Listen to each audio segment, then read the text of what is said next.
for the vacation Bible school that's coming this June. So, well, today I'm gonna be telling you a little story about Donkey Don't Lie. Okay, here it is. Donkey Don't Lie. It's a story about Balaam and his donkey. It says here, the Bible background says, the, have you ever, have you heard the one about the talking donkey? He's brazenly spoke. He's, yes, corny but fully applicable here. God's the same God who brought us up the mystery of the universe.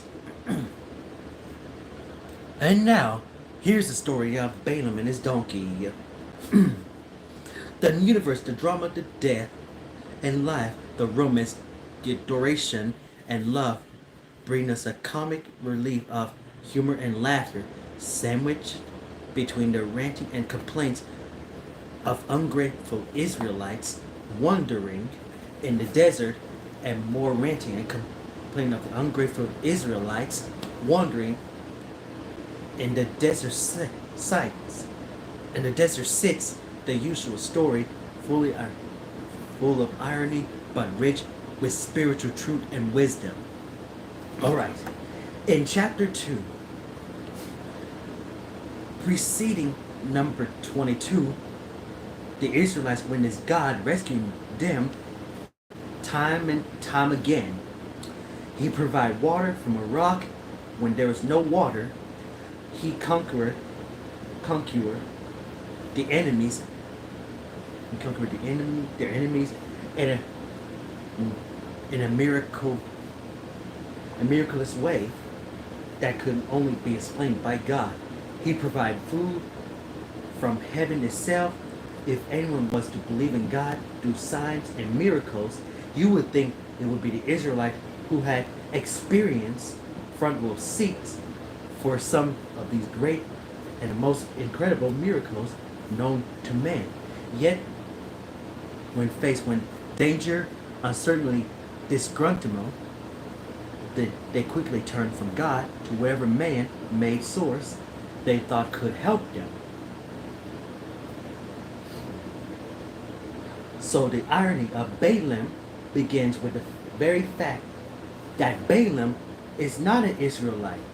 He is not the priest, but rather is seer and prophet of sorts. It's not known if he's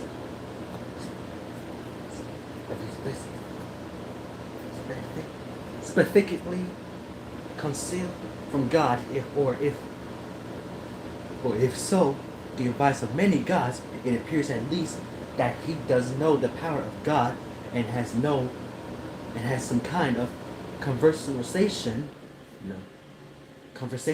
relationship with God. Again, the irony: God's chosen people turn away from him in their hour of needs, but an unknown man from an unknown people turns to God for counsel and advice.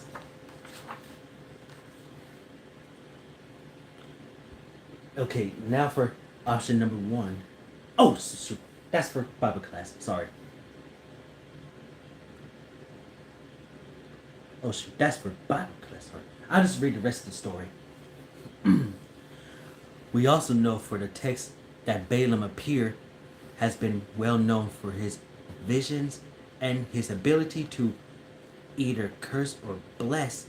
In Balak's plea to Balaam, he says, For I wot that he whom the blessed is blessed, and he whom those curses is cursed. Numbers 22 to Number chapter 22, verse 6. Granted, Balak mistakenly believes it was Balaam who held the powers of blessing and curse, but Balaam was fully aware that only God held his power. He continually replied to the princes of Balak.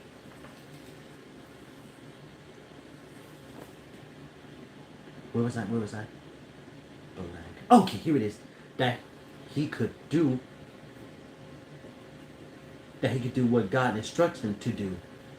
Ironically, Balak doesn't seem to care where Balaam received his ability, only that those abilities work in Balak's favor. There is humor here as Balaam, ever calm, listened patiently to requests of Balak's princes, and with unflinchingly demeanor respond. Oh, hey, Sophia. Hey, how you doing? Dang, where was I? Oh, responds almost with a shrug, as if so. Well, come on in. Let me go talk to God and see what I can do. There is no question in Balaam's mind that God has spoken. Later we find more irony as Balaam sets out with permission from God to visit Balak. While on the journey, his donkey began to act strangely, stopping in the middle of the road, crushing Balaam's foot against the rocks, and finally, the donkey simply fell down. The irony is here that Balaam, who was so adamant that that a move never be made without the consultation of God, never stopped to ask questions what was wrong with his donkey. Instead, he reacted harshly, beating the animal again. More humor from God inserts here. Not only did a donkey talk, but Balaam responded as if he's talking with his donkey was normal, everyday occurrence. More irony scenes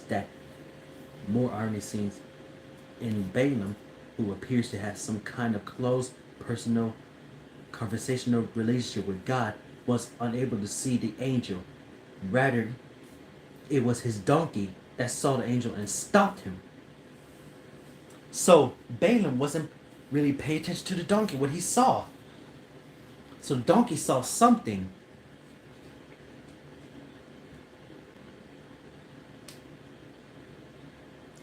Dang, where was I? Let's see, most irony. Now, where was I? Oh yeah, there I am. Despite Balaam's continual mistreatment of him, situation after situation, the account of Balaam and his donkey illustrates so many deep spiritual truths. One, God desired a close and personal relationship with us. Jesus did not come from the Israelites alone, but for all of mankind. Balaam, who was not one of God's people, was chosen by God. Secondly, God will use whomever and whatever to bring about his plan. How Balaam knew of God or was brought into relationship with God is unknown. But his ability to be used by God was greatly known. Furthermore, when Balaam could not see, his donkey could see. Jesus said in Luke chapter 19, verse 40, I tell you that if these should hold their peace, the stone would immediately cry out. He wants to use for his plans and his purpose, but he does not need us. Rather, we have the great blessings of being able to be used by him. Thirdly, God brings forgiveness when we mess up. In Balaam's mistreatment of his donkey, God brought the opportunity for forgiveness. It is unclear why Balaam couldn't see the angel. Perhaps it was a test of Balaam's loyalty, or perhaps it was an opportunity to reveal the true source of Balaam's revelations. The point is, Balaam messed up, but God brought forgiveness. He brings the same opportunity to us in our moment of sins and disgraceful. Lastly, as Elijah prayed, let the double portion of thy spirit be upon me. 2 Kings verse 2 no, chapter 2, verse 9. So too many we strive attain a closer relationship with God. God should not God should be the beginning of every decision, the peace of each moment, the confidence in every situation, and the guidance which directs our step. So you see, I guess when it's in the donkey saw something what Balaam don't see, he was just, he was actually seeing that in a memory verse, saying like a Rome, and the verse and the memory verse of today is Romans 20, Romans 3, Romans chapter 3, verse 23. For all have sinned, have come short for the glory of God. So you see, Balaam's little donkey, he saw an angel, but Balaam couldn't see it. Well, Balaam couldn't see it, and because like this, and the angel says that the students will learn that sin caused pain and separation from God, and application says that Jesus shine in my life when I admit my sins. Oh, so it says like whenever you admit something, like whenever you confess your sins to the Lord, he knows that he'll actually forgive you for all the things you've done wrong. Because like you see, the sins actually does cause pain and separation from the Lord. Like we were so, like in this generation today, people are so wrapped in what they're going on, so what they're going on with their situation. They don't know what's they don't know what's happening in real life. See? Oh, I get it. They never know what happened in real life when God asks you to like when you ask the Lord to forgive you, He actually do. Cause like this, hey, God brought us here for a reason. Yes, we're all gonna make mistakes once in a while, but He wants us here to make mistakes. He brought us here to make mistakes in this generation, well, in this world today. Cause like this, when we learn from it, we grow up from it too.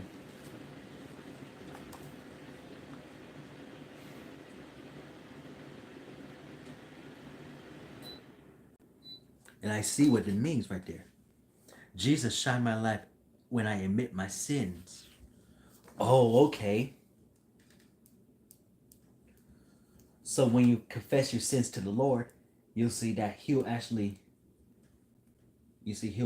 help you. You know, he'll actually help you with it. You see, he'll actually no. What I'm saying is when you confess your sins to the Lord, he'll actually forgive you, and he'll take all the sins away from you. He'll take all the sins away from you, and you'll see that you'll become a better you. So it says here that Balaam became angry with his donkey, but Balaam's donkey doesn't talk. Cause I guess Balaam's donkey got tired of him beating on him. But now that's when the day when he finally talked. That's Balaam's wise little donkey saw an angel. So as you see in that day 4, you see Balaam finally apologized to his donkey for punishing him. But you see the donkey did forgive him, and so did God. God could use, because the Lord, He can forgive anybody for all the things they've done wrong in their ways. But what I'm saying is that whenever you put your trust in God and when you believe in the Lord, you'll see what happens when you believe in Him. All right. And as you see, they all live happily ever after, and that right there is the end. Well, that's it of the video right now. I hope you guys enjoyed this video here. So I guess I'll see you next time in the spot. Peace out.